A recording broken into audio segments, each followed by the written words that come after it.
Perjalanan menuju ke Sumur Jatikenjor sekaligus keadaan sekitar di Desa Pulau Mertiko.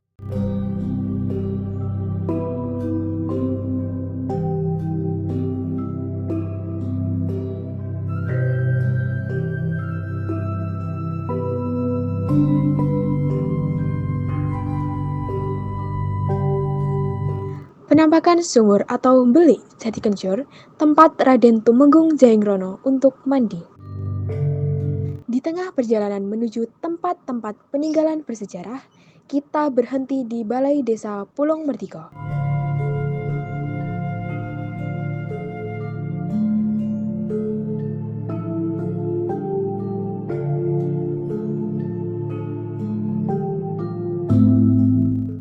Dan ini adalah tempat dedean yang biasanya dikunjungi Raden Tumenggung Jayangrono.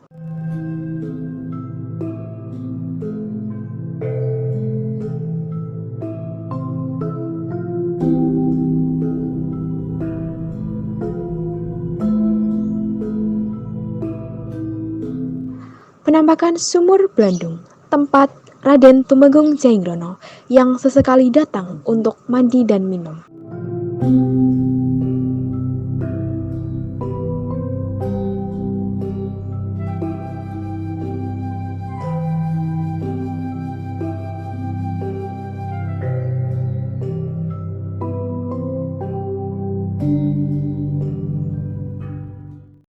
Wonten tugas saking sekolah dipun utus nyuwun pirsa entenipun asal usul Desa Pulau Mertiko mriki. Salah satunya kayak peninggalan atau tokoh yang bersejarahnya di Desa Pulau Mertiko. Mungkin Bapak bisa menjelaskan sedikit tentang sejarah ataupun peninggalan atau tokoh yang sangat berpengaruh di Desa Pulau Mertiko. Kalau untuk tokoh yang paling utama di sini itu memang makam Raden Tumenggung Jayangrono. Di sini itu beliau adalah tokoh yang membabat dan membuka perkampungan di wilayah Bulung yang pertama kali. Sebelumnya wilayah Ponorogo Timur itu kan semuanya itu wilayah hutan luas. Terus setelah Raden Jayangrono dianugerahi pangkat bupati, dijadikan bupati dan mendapat wilayah kekuasaan yaitu wilayah Ponorogo sebelah timur. Beliau membuka sebuah perkampungan yang letaknya di utara Gunung Bayangkaki, lebih tepatnya itu di wilayah Bulung sini. Itu setelah beliau turun dari jabatan, beliau mencari tempat untuk menyendiri. Kalau orang dulu kan semedi. Beliau yang dulu pernah membantu Keraton Kartosuro, itu dari wilayah keraton itu wilayah kekuasaan beliau dijadikan wilayah perdikan, yaitu wilayah yang bebas dari pajak, yang meliputi dari wilayah Kecamatan Siman ke timur sampai wilayah Kecamatan Bulung itu dijadikan wilayah perdikan, yaitu wilayah bebas pajak. Nah, selang berapa tahun karena perubahan sistem pemerintahan itu diambil alih oleh Belanda itu dipersempit menjadi lingkup wilayah makam.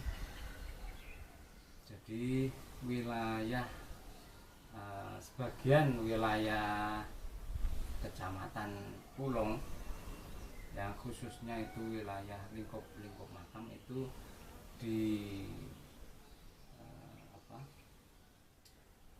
dijadikan desa sendiri. Dulu kan sini, tapi di sini memang dari dulu dijadikan kesenian utama juga. Jadi setiap ada acara-acara besar, event besar di sini itu reog itu tidak boleh ketinggalan. Itu satu. Terus yang kedua yang masih berjalan itu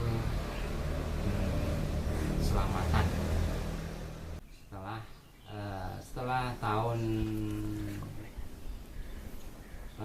Setelah tahun 1975 itu baru boleh. Sebelumnya selain reog itu nggak boleh. Nah ini kan apalagi anak cantik ini. Kalau untuk kisah Pak, kisah yang mungkin cukup unik apa cuman ada di desa Pulung Merdeka atau yang sudah tahu kejadian yang dulu-dulu gitu, apakah ada yang menarik gitu nggak Pak, kisah mungkin kayak mungkin ya peperangan apa semacamnya gitu, adakah di sini dulu? Tapi untuk pusakanya sendiri itu di sini tidak ada peninggalannya. Kalaupun ada peninggalan Mbah Jengrono selain makam ini, itu termasuk Masjid Jamek ini, Masjid Jamek Pulung Merdeka ini, terus Sumur Bandung itu barate kantor MBC NU ini, enak wet neng budi, terus enak pagar. Nah itu dulu ada sumur, itu tempat pemandian beliau. Terus belakangnya SMP Muhammadiyah ini dulu pernah ada tempat singgah sementara, itu bentuknya batu lemper besar, tapi karena mungkin kurangnya perhatian masyarakat dulu mengenai peninggalan sejarah, nah itu harus dijual. Ada mitos yang lain lagi mungkin Pak yang berkaitan dengan Raden Tumenggung Jayengrono apa seputar? Biasanya kalau acara-acara besar tanpa mengikutkan reog, terus reognya itu umpama ada reog yang tampil ya, reognya nggak sungkem ke sini dulu, itu biasanya ada kendala. itu kepercayaan masyarakat sampai sekarang tetap acara haul. Nah acara haul itu satu desa itu ke sini semua, termasuk ke perwakilan dari keraton Solo, itu ritual di sini. Tempat lain yang biasanya disakakan itu termasuk Sumur Bandung juga, itu biasanya ada ya, meskipun jarang-jarang ya, kadang ya ada orang yang ritual di situ. Terus selain itu di wilayah Sekrupiak bagian Jati Kencur itu ada tempat ya sumur ya, biasanya itu diambil airnya untuk kelengkapan ritual biasanya itu.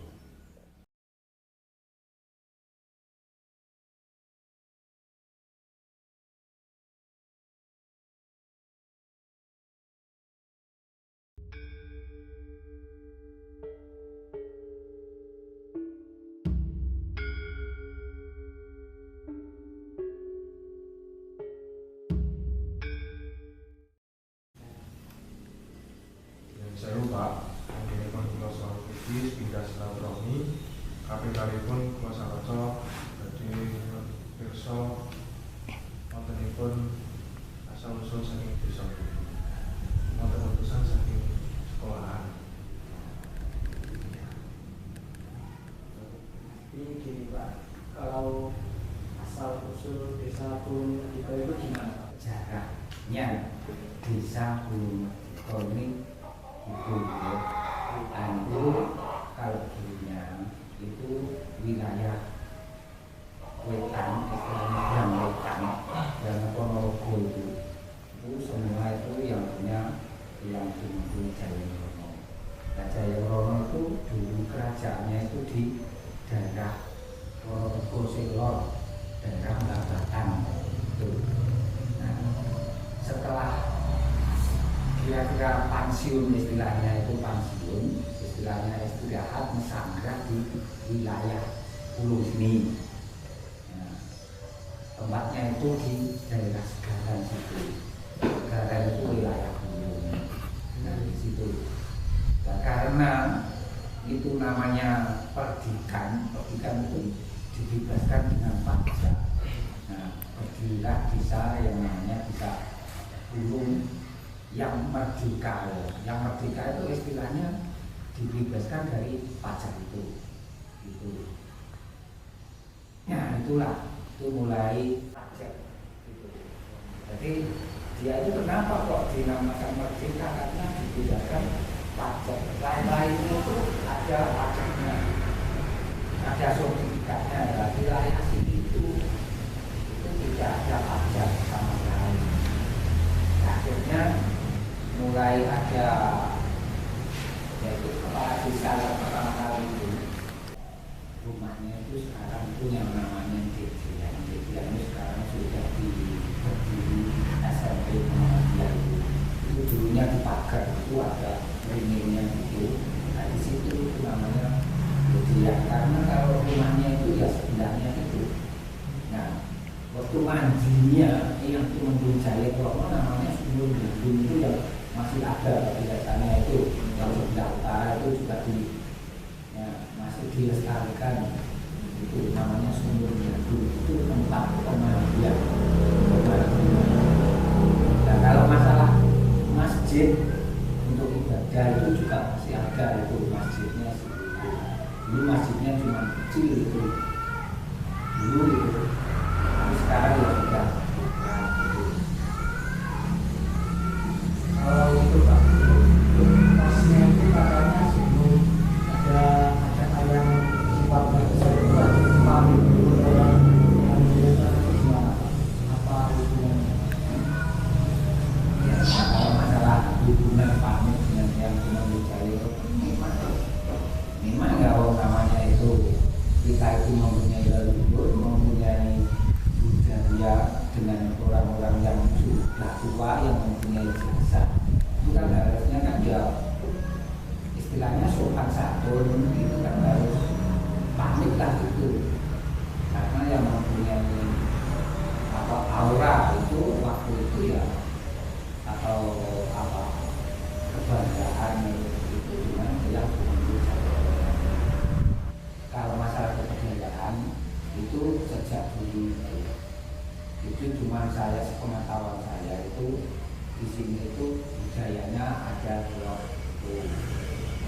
ada terbuka. Nah, di situ. Nah itu kalau masalah kesenian yang tidak boleh itu di sini reok gitu. Pun Pak, gini pun kalau saya konco silaturahmi sahabat cekap pareng badhe nyuwun pamit dilambung nyuntaken Gusti. Ya sama-sama. Makasih. Terima kasih Pak. Ya.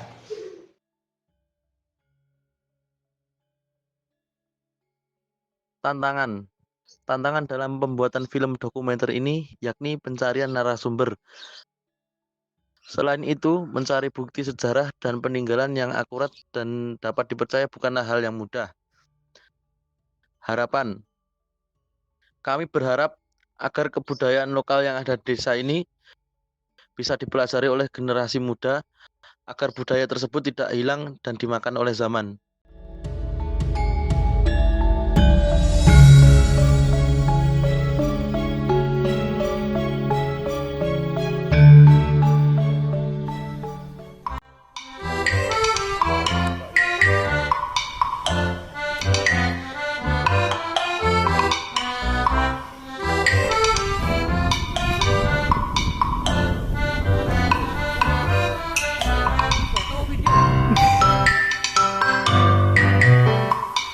Gue lewat aja.